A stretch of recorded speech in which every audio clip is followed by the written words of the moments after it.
তবে কি বাংলাদেশে আসছে রিফাইন্ড বা পরিশোধিত আওয়ামী লীগ? কিন্তু আওয়ামী লীগের পুনর্গঠন হলে সেখানে কতখানি গুরুত্বপূর্ণ ভূমিকা থাকবে আওয়ামী লীগ নেত্রী তথা প্রাক্তন প্রধানমন্ত্রী শেখ হাসিনার?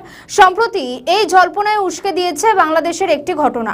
সূত্রের খবর, গ্রেফতারি মাত্র 5 দিনের মাথায় বাংলাদেশের সাবেক স্পিকার শিরিন শারমিনকে গ্রেফতার করা হয়েছে।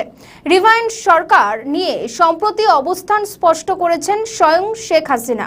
বাংলাদেশের ত্রয়োদশ জাতীয় সংসদ নির্বাচনে যাতে আওয়ামী লীগ অংশগ্রহণ করতে পারে সে কারণে শেখ হাসিনাকে প্রস্তাব দেওয়া হয়। তবে আওয়ামী লীগের পুনর্গঠন নিয়ে সায় নেই শেখ হাসিনার। পশ্চিমী দেশগুলির মতে বাংলাদেশের রাজনীতিতে স্থিরতা আনতে গেলে আওয়ামী লীগের পুনর্গঠন জরুরি। একাধিক কূটনৈতিক সূত্র এই ইঙ্গিত দিচ্ছে যে হাসিনাকে বলা হয় তার নেতৃত্বে আওয়ামী লীগ পুনর্গঠন প্রায় অসম্ভব। ওয়াকিবহাল কূটনীতিকদের একাংশের মতে ভারতের এই মনোভাব কিছুটা হলেও ক্ষুব্ধ হাসিনা। সাবের হোসেন চৌধুরীকে নিয়ে রিফাইন্ড আওয়ামী লীগ গড়ার চেষ্টা আপাতত ব্যর্থ।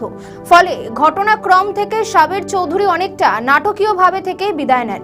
সম্প্রতি ঢাকা দিল্লি দ্বিপাক্ষিক আনুষ্ঠানিক আলোচনায় হাসিনা রিফাইন্ড আওয়ামী লীগের প্রসঙ্গ আনেননি। কথা হয়নি আওয়ামী লীগের পুনর্গঠন নিয়েও। এ ব্যাপারে ভারত সরকার বাংলাদেশের প্রাক্তন প্রধানমন্ত্রীকে দুটি প্রস্তাব দেওয়া হয়েছিল। তাকে প্রস্তাব দেওয়া হয় ভারত থেকে কাতারে চলে যেতে, নয়তো নতুন আওয়ামী লীগ গড়ার ক্ষেত্রে মতামত দিতে। কিন্তু এখানে ভিন্ন রাজনৈতিক কৌশল নিয়ে দুটি প্রস্তাবই নাকচ করে দিয়েছেন শেখ হাসিনা। সূত্রের খবর, কোনোভাবেই কাতার যেতে চান না শেখ হাসিনা। কাতারে গেলে হাত থেকে নেতৃত্ব চলে যাবে মনে করছেন শেখ হাসিনা। তাই রাজনীতি থেকে নির্বাসন কখনোই চাইছেন না শেখ হাসিনা। হাসিনা কড়া মনোভাবের ফলে কিছুটা হলেও আগ্রহ হারিয়েছে মোদী সরকার। আপাতত পরিবারের কারো হাতে নেতৃত্ব দিতে নারাজ।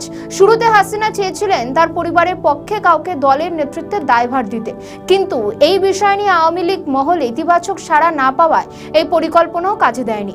শেখ হাসিনা নিজেও তার বোনের ছেলে রাদওয়ান সিদ্দিকী ববিকে আওয়ামী লীগের শীর্ষ নেতৃত্বে আসার ব্যাপারে সবুজ সংকেত দেননি।